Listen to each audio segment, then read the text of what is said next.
Hello and welcome to the Life by Design podcast, brought to you by Strategic. This podcast is all about helping you live your great life. Each episode will feature insights from our Chief Investment Officer, Doug Walters.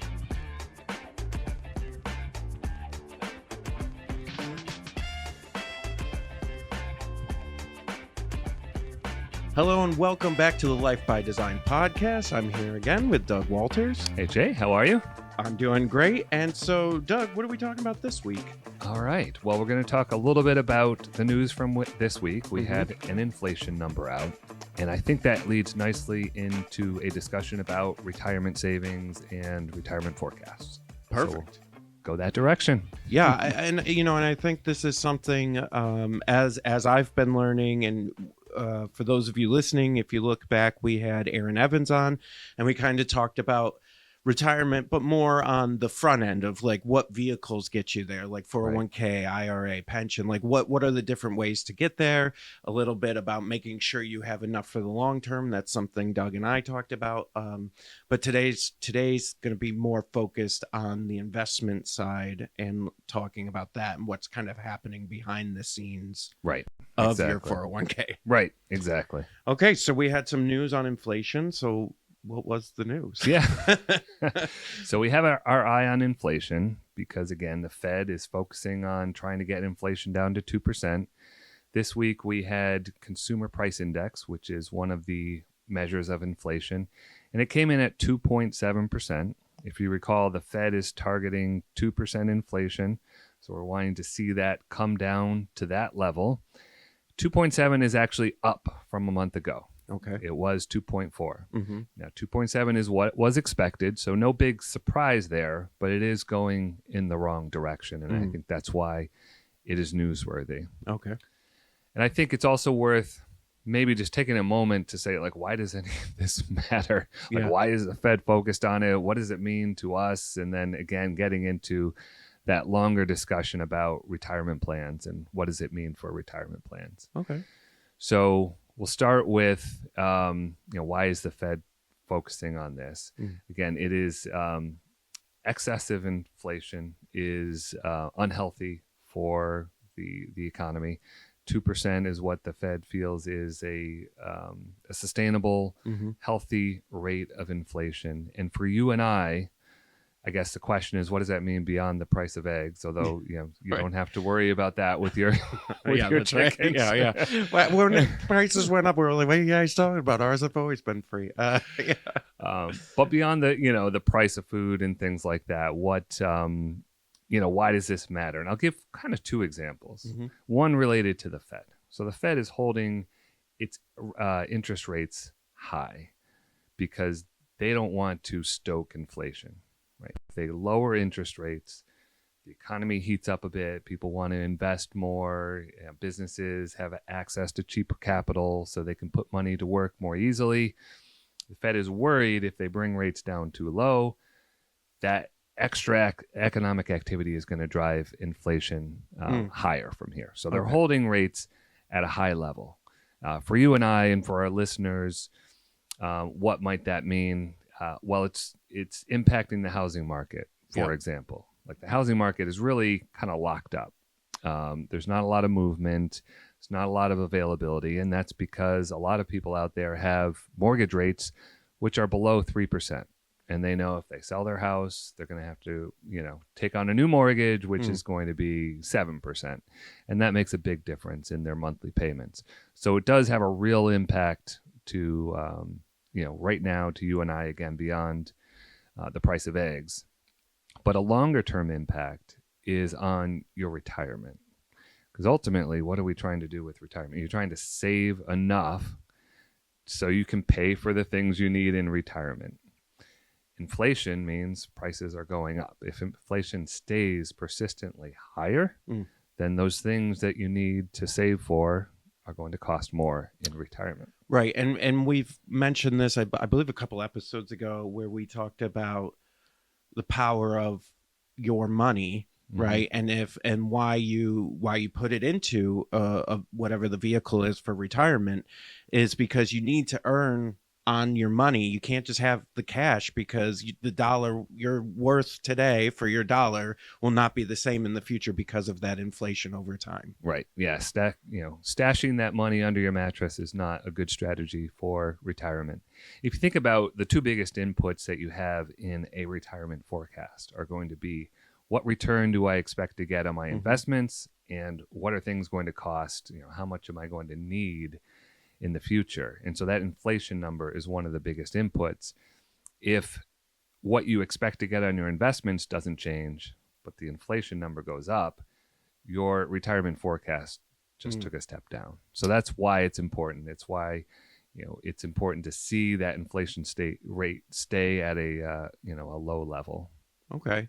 So from my perspective, let's say I have a 401k. I've done all my HR work where I signed off that yes, and I'm going to put X percent or X dollars into my retirement or IRA or whatever that is. It goes in there. They take the money out. It goes into the retirement account, whatever that is. What's happening now? Yeah. Yeah. So let's focus in on that example of the 401k. Yeah. And I will say, I am not our internal plan design expert. So we have one of those. His name is Greg Tadone, and he is fantastic at what he does. But my team, the investment team, does help Greg basically fill those plans with the investments. So I can talk to that with a fair amount of comfort. And I would say you're going to see likely a few things in your options for 401k. So we'll generalize here pretty significantly, but you may have the option for individual funds, like a small cap fund or a large cap, U.S. large cap, an international fund. So you might see that menu of sort of pieces of a portfolio, if you will. But you might also have an option that would be, say, an age-based option, a retirement age-based option. Let's say you're expecting to retire in 2035.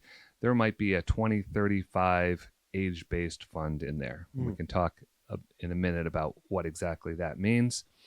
And the third option, major option you might see in there, is a risk-based option, which is a series of models where you can choose, do I want to invest conservative, moderate, growth, really aggressive? And so you'd see a series of models in there, then you can choose basically the risk that you want to target. Yeah. So it's all so basically, and this was we touched on this, the different types of risk. Yep. But one of the types is your tolerance for risk when you need to retire, how much money you're going to need during retirement. Like all these factors go into it. Right. So now these are the funds or the investment portfolios that are reflecting that tolerance that you selected. Right. Yeah. So there's your own tolerance. There is what you might need to take in terms of risk. There is what you can take, your ability to take risk, which might be different than your tolerance. So that's why it's nice to have an advisor who can help sort of assess, what your ability to take risk is. Again, using the example of the young professional doing well in their career, has a long time horizon, they're going to want to be invested at an aggressive level, right? They have a aggressive ability to take risk. Whether or not that matches their willingness to take risk is different. But, an advisor can help sort of marry those two views together. Yeah. And so when that marriage happens and they agree with me, let's say, my advisor and I agree on, let's say I am aggressive. So now I go into my 401k, and there's going to be a quote unquote option that is the aggressive option, right? Right. And when I select that, the back end of that is how the mixture and diversification of the investments that match that risk tolerance. Right. So there's going to be a professional investment manager who has put together this portfolio that matches that risk. They're going to be monitoring that portfolio and editing it on a regular basis. So you don't have to do anything. They're going to keep it at the right level of risk. Depending on the type of fund, they might be tactically tilting one way or another to try to take advantage of market moves.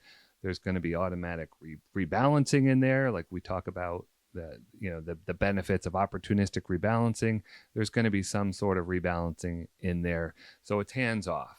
So if you and your advisor have decided, Jay, you can afford to take an aggressive level of risk, you can find that aggressive portfolio and feel pretty comfortable that it's hands off, and I am where I need to be from a risk perspective.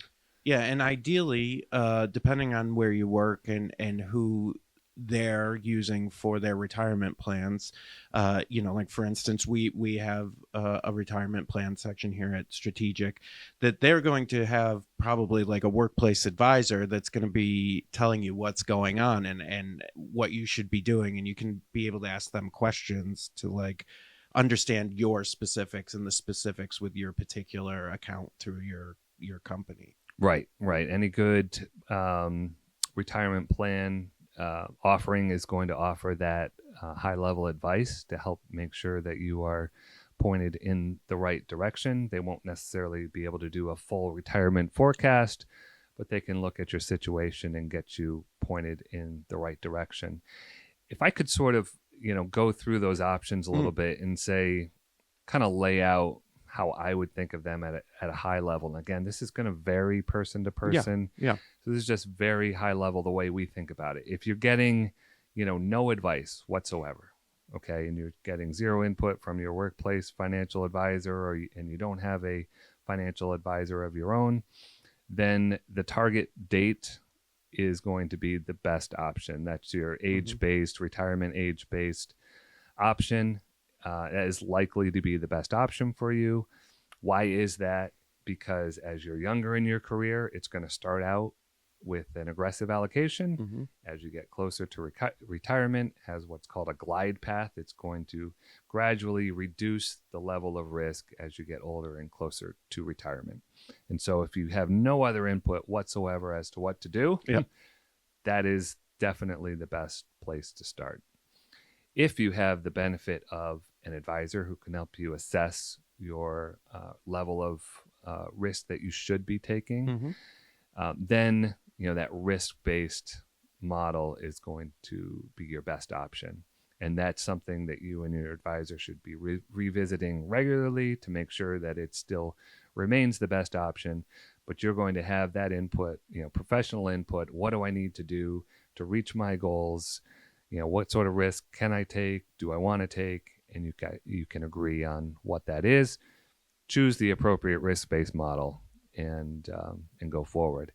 And I would say the last option, which I would only recommend to professional investors, is building that portfolio on your own. That really takes a level of expertise that most individuals wouldn't have. The pieces are there to do it in the portfolio, but it is something you would have to have some competence in building, and then also in managing on an ongoing basis. Again, we talk about the importance of regular rebalancing. You're going to need to be watching those and watching your account, making sure the allocation remains what it should be. So that's always sort of the distant third option. Yeah. At least, when we're talking in very general terms like this. So, and there may not be a difference, but is there a difference between if let's say I'm contributing to that 401k, and it doesn't matter which one of those that I'm in, whether it's the age based or risk based or but if I'm in one of those portfolios that through my retirement in my company, how is that different from just like standard investing, or is there no difference? It's just how the money is being allocated. Right. It's really, for the most part, it's no different. When we think about where some differences could come into play, when we think about that risk tolerance and that target risk, what we're really talking about is of your whole net worth, right? Your whole household risk. So there may be moments where we might say, let's say, Jay did an amazing job investing as a young professional, and you have a taxable account that is done very well. You invested in NVIDIA early, and you have low cost basis on NVIDIA, meaning there's be big tax implications for you selling Nvidia. Mm-hmm. So you don't want to do it, but you have this risk, this big exposure to US large cap. It might be that we would look at your retirement account and say, to balance that risk, even though you are an aggressive investor, we're going to tone down the risk in that portfolio a little bit so that your whole household has the right level of risk. So that's where you might see some minor differences. Okay. Right. And all of that sounds like I should definitely have a financial planner to help me work through all of that. Yeah. Yeah. Yeah. It's really interesting. And it's one of those things, and I'm pretty sure I've said it on here before, where it's just this, like, for some people, it's just this set and forget thing where you're just like, okay, I'm just putting X dollars into my retirement and there it goes. And I see the number fluctuate and I don't really know why or what's happening behind that. So for me, it's super interesting to hear the philosophy and kind of like the thoughts behind that and why it's important. Right. Yeah. Yeah. Good. And just one other little headline. Yeah. We've talked a lot about alternative investments recently. There is actually a push currently to get private investments more into 401ks than okay. There is, there are a little bit of there are some ways to get a private investments into 401ks today, but there's a big push to try to get more access to them. To me, it sounds like a horrible idea. Yeah. Push in these securities that are opaque, illiquid, have high fees, and then put them into the hands of people who probably are not investment professionals. Yeah. Just sounds like a recipe for disaster. Yeah, and if you're just coming and listening to this podcast, we this episode we did a number on private investment and stuff. So I highly recommend going back and listening to that because it'll explain why Doug's a little reticent to mix that in. So yeah, I think that's something to look out for. And one of the things, even for myself, that until really I started working here and like my, waking up and like my eyes being open to this whole process, is, really try to ask questions of your plan sponsor and hopefully they have a workplace financial advisor and you can talk to them and really understand what's happening with your money. Right. Yeah. They're there to help. Yeah. So, all right, Doug. Well, I think that's it. Thank you so much. All right. You're welcome. Thanks, Jay.